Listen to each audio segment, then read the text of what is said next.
So a few weeks ago, I started writing down a list of questions for Christians, because surprise, surprise, I do script my videos. And as I did so, I started to recognize two main types of questions emerging. Those that are more about the daily experiences of Christians, and those that are more about popular arguments for God. So last time I did the first type, but then this time, when I set out to do the apologetics one, I found my list splitting once again into two types of questions. This time between broad philosophical apologetics and apologetics surrounding the Bible. So once more, what was going to be one video turned into two. So if you want to hear my questions about things like arguments from design and stuff, stick around today. If you want to hear my questions about things like the absolutely amazing number of New Testament manuscripts, come back next time. Or if I'm really, really lucky, maybe you'll do both. Now one final note. While I call these questions for apologists, these are not for professional apologists, who probably won't care about questions like these because they, don't exactly get paid to consider stuff like this. I envision these questions being posed to average everyday Christians who hear popular apologetics in passing and think things like, where did the universe come from without God, is a slam dunk against atheism. Hopefully these questions, while not drastically changing these Christians' minds, will help them at least start to see why atheists won't necessarily be blown away by their favorite over-the-pulpit arguments for God. These are likely going to be your friends, neighbors, or even family. So as I implored you last time, be gracious and friendly in all your conversations. This is more an intellectual than personal list, so I'm not going to keep belaboring that point, but it's always worth keeping in mind. With that, here are 5 questions for apologists. Number 1. Why should an atheist have to explain things about science to justify not believing in God? We've all heard it a million times. If you don't believe in God, then explain how the universe came from nothing, or atheists think life evolved randomly from single-celled organisms. But this obviously makes no sense for a couple reasons. First off, why do people who don't believe in God have to think the same things about biology or cosmology? People who don't believe in vampires don't share all the same ideas about science, right? They just heard people propose a being exist, didn't find the evidence for it compelling, and thus don't believe. Simple as that. Yet somehow many apologists think not only that atheists will share the same ideas about how the world works, but that the moment someone says they don't believe in God, it suddenly becomes appropriate to ask them all kinds of questions about science. This was dramatically illustrated in a Facebook post, which I'll replay here from my first Dumb Things video, in which a pastor I used to know said this. Life is another challenge to the atheist. Explain the reproductive process of the desert horned toad, one of many examples. How can that evolve? It had to be created that way. There is no possible way it could evolve. Explain the shrinking sun in light of billions of years, the slowing of the rotation of the Earth. Explain the rotation of planets and moons that are spinning the opposite way. Of course, this is totally uncalled for. I mean, pretend you and a friend are in a building, and you hear a mysterious thumping coming from a locked room. Neither of you know exactly what's causing the noise, right? In this story, right, which is why I called it mysterious. I mean, try to keep up, okay? But your friend just tells you it's the ghost of King Louis XIV.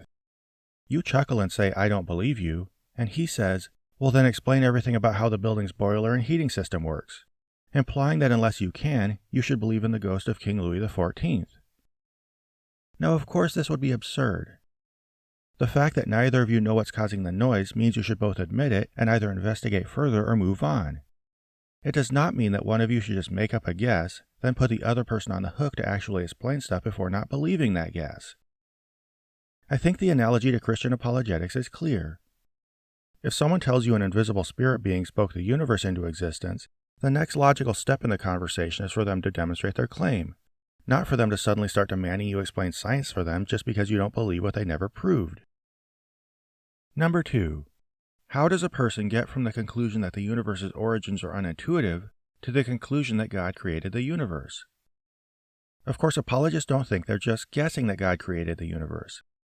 They claim to be able to deduce as much through argumentation, the most famous form of this being the Kalam cosmological argument. Now yes, this syllogism is just riddled with problems, the most obvious being that it appeals to our simplified sense of intuition about cause and effect to draw conclusions about aspects of the universe that probably defy our intuition. But that's a lot to dig into here. What I would ask a Christian is, even assuming this argument is both sound and valid, what does it conclude? All it tells us is there was some cause to the universe. one that we would probably infer is highly unintuitive, far different from anything we've seen so far, and likely beyond our imagination. And because it's so far different from anything we know, it could be literally anything. Maybe there's a purely natural reality that lies outside our realm of observation and defies the laws we've used to describe the universe so far. Maybe space and time as we know it could be the unfolding of some higher dimensional structure. Now yes, these are just guesses. But unlike apologists, I'm not making the grandiose claim that I can reason my way down to the right guess, much less start describing the origin of the universe's personality or tell you how it wants you to live your life. The point is that the possibilities are endless, and we should recognize that whatever started the universe, if that's even an adequate way of describing the state of affairs, is currently so far outside our comprehension that using our intuition to even start arriving at an answer is jumping the gun. This is perfectly illustrated by the part of William Lane Craig's opening debate script that tries making the jump from the universe having a cause to God actually being that cause. There must have been a cause which brought the universe into being. Now, as the cause of space and time, this being must be an uncaused, timeless, spaceless, immaterial being of unfathomable power. Moreover, it must be personal as well. Why? Because the cause must be beyond space and time. Therefore, it cannot be physical or material. Now, there are only two kinds of things that fit that description. Either an abstract object, like numbers, or else a personal mind. But abstract objects can't cause anything. Therefore, it follows that the cause of the universe is a transcendent, intelligent mind. Thus, the cosmological argument gives us a personal creator of the universe. I consider this Craig's single most embarrassingly transparent and unjustified leap toward a desired conclusion. Think of how many things he just flatly asserts, of the insane deductions he claims to be able to make about a distant reality he doesn't know the first thing about. I mean, really, he knows the universe's origin had to be immaterial? He knows that the only immaterial things are abstractions and personal minds? Or that there aren't amazing, heretofore unobserved yet natural realities that defy our categories of material and immaterial? There are so many things we have yet to discover, to gradually incorporate into our understanding of the universe. Yet instead of exploring and observing, meanwhile admitting what he doesn't yet know, Craig pretends he can solve the most amazingly vast, complex mysteries of the universe by sitting around pontificating like a jackass. I got off on a rant there, but I think it's worth using the audacity of Craig's assumptions as a cautionary tale for Christians. Watch Craig over and over in that clip. Catalog what he actually says, and come to terms with the fact that this gush of verbal diarrhea represents one of Christianity's most illustrious attempts at going from a cause to God. Based on this, I would ask Christians, do you really feel qualified to jump to these kinds of conclusions? If you didn't already believe in God, would you even dream of deducing such things? How many other mysteries of the universe have ancient people been tempted to attribute to bigger conscious agencies, and how many times has this conclusion ended up being correct? Number 3. What would an undesigned universe look like to someone within that universe? This is a pretty simple question, but I think it's worth getting a Christian to consider. Apologists love saying the universe appears designed. But this relies on us as small parts of that universe, looking at it from the inside, to conclude a lot of things about its workings by generalizing from how we alter parts of it. This leads to all kinds of tricks of perception, the most obvious being articulated by the puddle analogy, that fool us into misunderstanding patterns or aspects of it that work to our advantage. But if the universe appears designed, the first thing I'd ask is designed for what? Most often the answer will be for life. But as we've all heard 1,000 times, practically the entire universe would instantly kill us. And we even have to struggle to survive on the small portion of our own planet that's even remotely hospitable to us.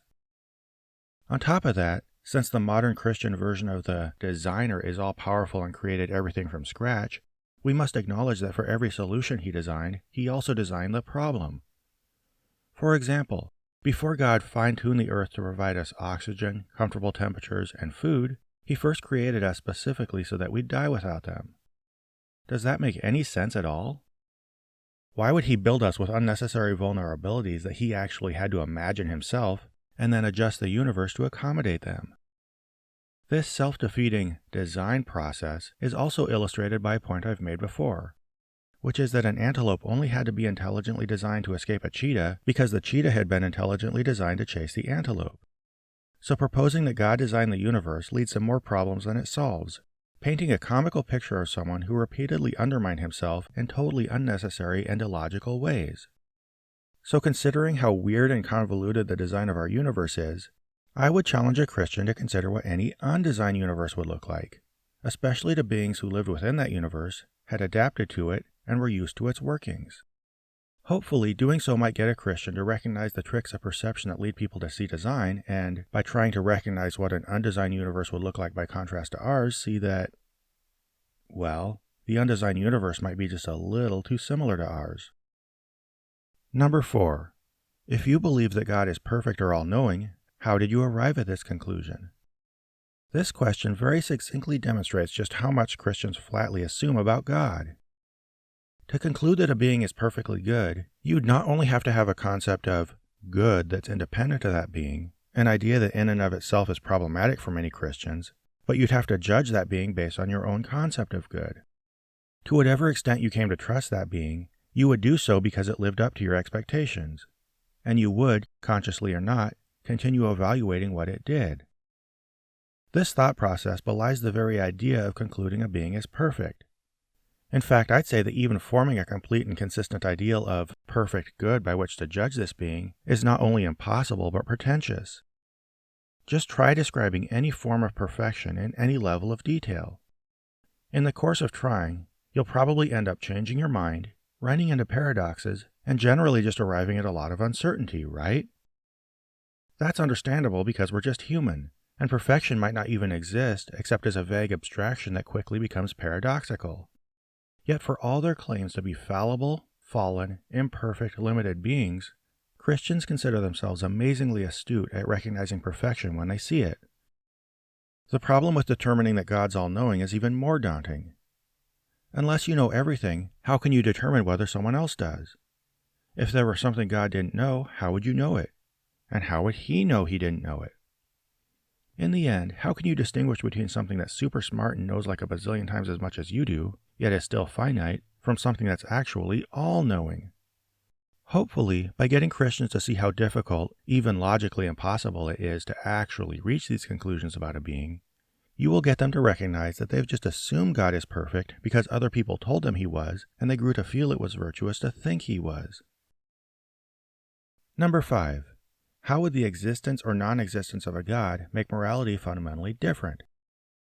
This question, of course, addresses moral arguments for God, as well as the often repeated assertion that, say it with me everybody, without God we have no basis for morality.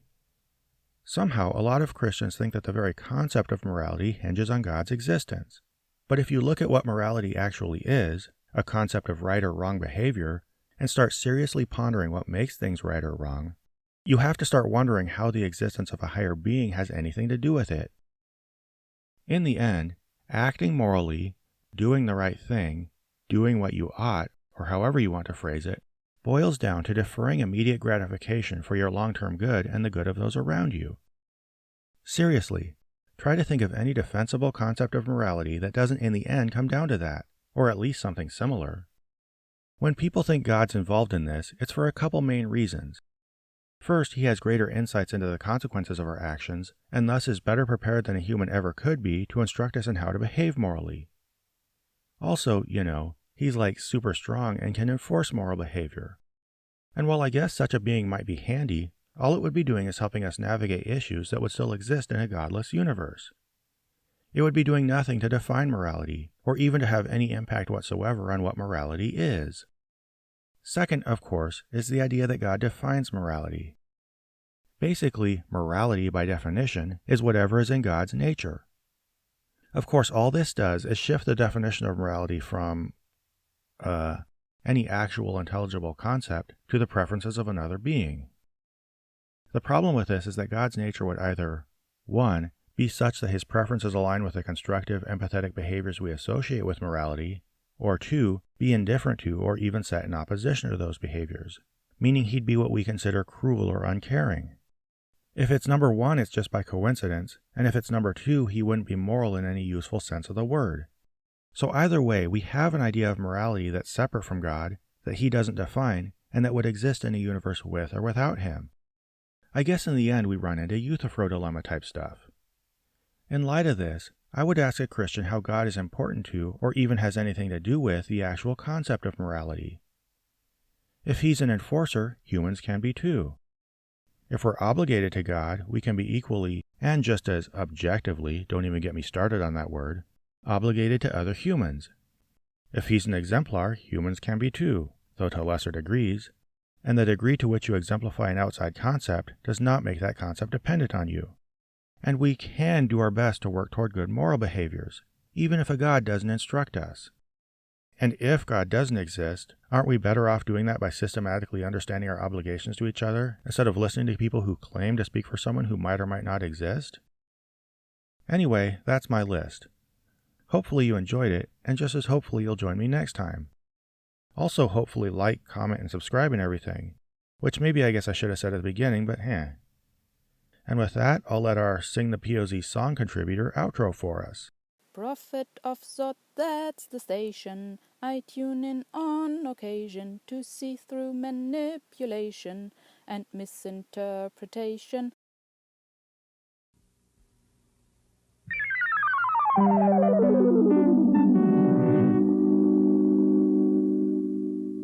This program was made possible by a grant from S.R. Foxley, Bob Generic, Nim Morris, Connor Emsley, and Q, and by the generous support of viewers like you.